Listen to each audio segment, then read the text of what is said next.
everybody. We're back with another episode of Behind the Coach's Desk. I'm Erik Holth. I'm here with the head women's soccer coach, Thabo Masoga. Coach, you guys have been practicing since earlier in this month. Talk about how that's been going for you guys. It's been going well. The way we structured it is we wanted to use the first week to kind of get used to the temperatures and get used to the new players, getting used to the returners.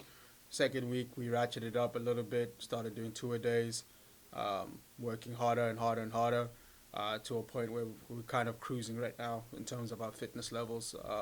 Weight room, we're hitting our markers in the weight room, getting closer to the marks we need to be at to kind of like perform really well in terms of physical performance. And then tactically, the players that we recruited players who were intelligent players. So tactically, they understand what we want. So far, it's going the way we want it to. Talk about some of your returners and the leadership that they've provided so far. So Kitana Richards, Sierra Victory, they are two captains, so they're the two lead Mustangs on our squad, and their leadership has been invaluable for sure. In terms of standards, creating standards for the program, Kitana obviously has been all tournament selection last year. And then second team AMC. So everybody knows like her standards are high, and if the whole squad can match her standards, then we're going to be a team to contend with for sure. Sierra, her organizational skills are great. It's like having an additional assistant coach with her, and then also she wants to have a great final year, and she always gives 100% as well. So I think the challenge for them both is the vocal leadership. They are marvelous examples, but how I'm challenging them this year is telling them that I need more vocal leadership from them for sure. Talk about some of your newcomers and how they've adapted to the team. So Emily Lopez, Avery Malloy, Bethany Massey, they are freshmen. They're some of the newcomers on the squad. All four of those girls, man, they're getting it. They're adjusting really quickly. Emily Lopez, she's super technical, man. She's going to be one to watch for the future for sure. She's ready now. Like, I don't think she knows how good she is, and that's the great part about it, because she's going to be a problem for teams to deal with, just because of her technical ability. And she's a freshman, so she's going to grow to something special for sure. We just have to help her along the way. Bethany is very hardworking. She's going to be a utility knife for us. Very hardworking, very coachable, and there's a lot of promise within her. So if I do my job correctly, she's going to be an asset for the program for a long time.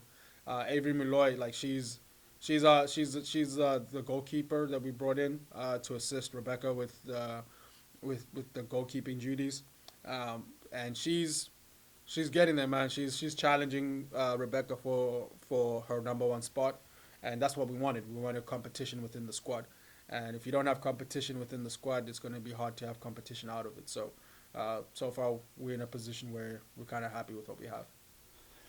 Talk about your schedule. You guys kick off your season tomorrow against UAPB, but talk about your schedule and how it's going to prepare you guys for the rest of the year. So man.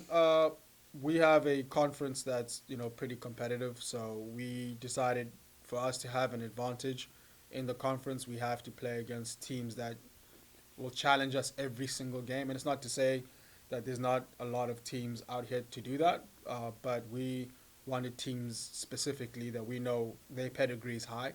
So UAPB, I think this will be the third time as a head coach that I play them.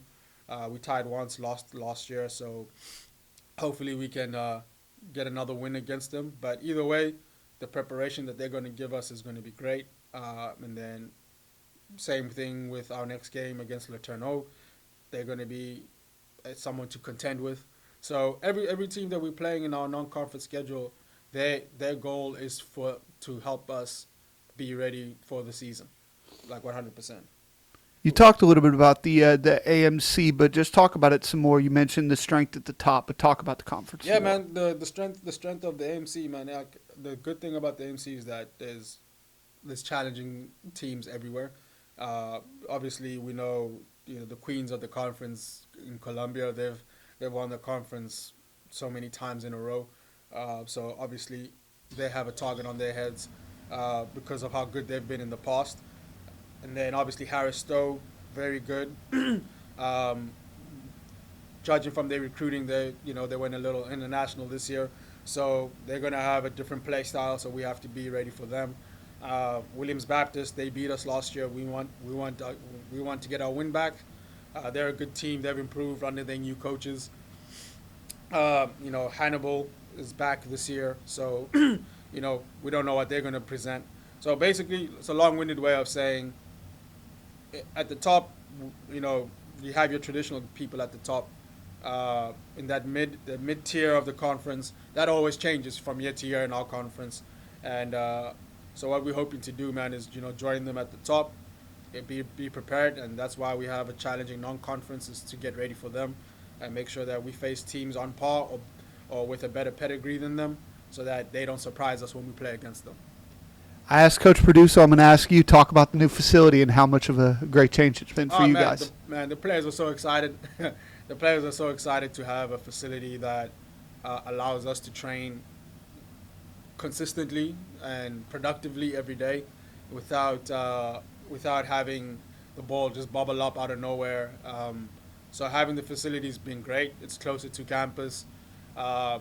Better fields means better training, and less chance of players getting hurt as well.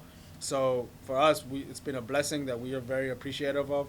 We thank God as much as possible, because for us that's been one of the things that has been hard to work around, is not having a facility that is of the standard of an institution like Central Baptist College. So now that we have it, that's one less excuse that we can use as coaches. But we're thankful for that. We're thankful for that. We're happy that we have fields that are on par with the institution. It makes it easier for the players as well. It makes it easier to recruit as well, to know that you're going to be playing on a as close as possible world class surface. So we're happy with it. Coach, thank you very much. Appreciate you.